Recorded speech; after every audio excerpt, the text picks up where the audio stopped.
Happy Wednesday mga Parsi at Marcy! This is Mami Roxanne at kung di ka pa nakafollow sa aking page ay baka naman. Nasikaso ko nga lang itong babaunin ni Gia at medyo marami nga itong pinabaong kong grapes sa kanya dahil mag-share daw siya sa friends niya. Pagkatapos ko ang ihatid si Gia sa school ay hinarap ko na nga rin itong mga hugasin ko dito sa lababo. Ang bilis nga naubos ng liquid dishwashing ko kasi nga pag si Sir na ang naghuhugas medyo malakas siyang gumamit nun. Kaya naman ito, bar na nga lang na sabon yung ginamit ko munang panghugas dahil hindi pa naman ako nakakapag-grocery.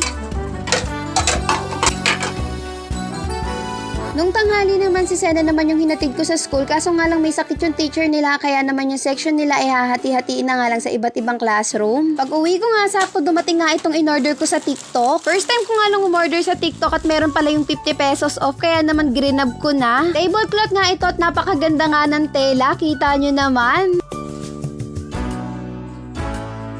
Eto nga design ng tablecloth na in-order ko sa TikTok ay kapareho nga ng design nitong kortina ko para matchy-matchy. Inalis ko nga muna lahat ng nakapatong sa lamesa tapos tinanggal ko na nga rin itong tablecloth. Napakasayo ko talaga pag ganito nga may mga bagong gamit na naman ako dito sa bahay.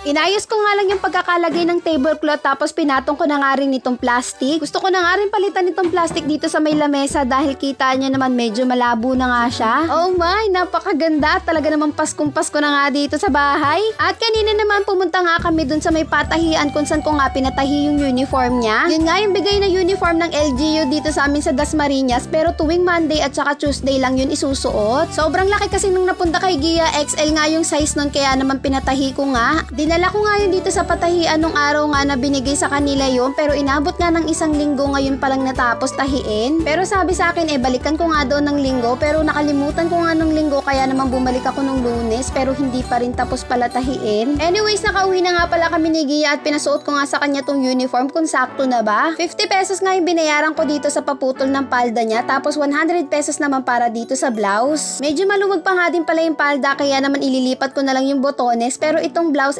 saktong-sakto na sa kanya. Dalawang set na nga rin pala yung binigay sa kanila na uniform, dalawang blouse tsaka dalawang palda. Yun nga lang talaga wala tayong no choice kundi nga ipa-repair dahil XL nga ito. May paribon nga rin pala to at ayan feel na nga ni Gia yung uniform niya. Medyo na-stress nga lang ako ng very light nitong mga nakaraan dahil naging wash and wear nga yung isang blouse ni Gia. Paano ito nga isang blouse niya ay pinaiwan ko dun sa patahian para maging gayahan ng sukat ng blouse. Tapos alam nyo ba yung naiwan niya pa na blouse na nag-iisa dito sa bahay nasunog ko pa nga ng plancha. Hindi ko kasi napansin na nakamax pala yung number dun sa may plancha kaya naman pagkalapat ko dun sa blouse ni Gia biglangan dumikit tapos ayan nasunog at nabutas. Kaya naman naghanap na nga lang ako ng paraan paano nga ba to susolusyonan. Naalala ko nga yung lagayan ng kutsara at tinidor na may design nga na ganito mga pusa-pusa kaya naman kinat out ko nga at ginawa kong patches dito sa blouse niya. Sinunog ko nga lang yung gilid-gilid para nga hindi siya maghimulmul kaya kung mapapansin nyo itim-itim nga yung gilid-gilid ng parang pinaka-patches. At yun lang muna mga Parsi at Marcy. Salamat sa panonood. Till next video!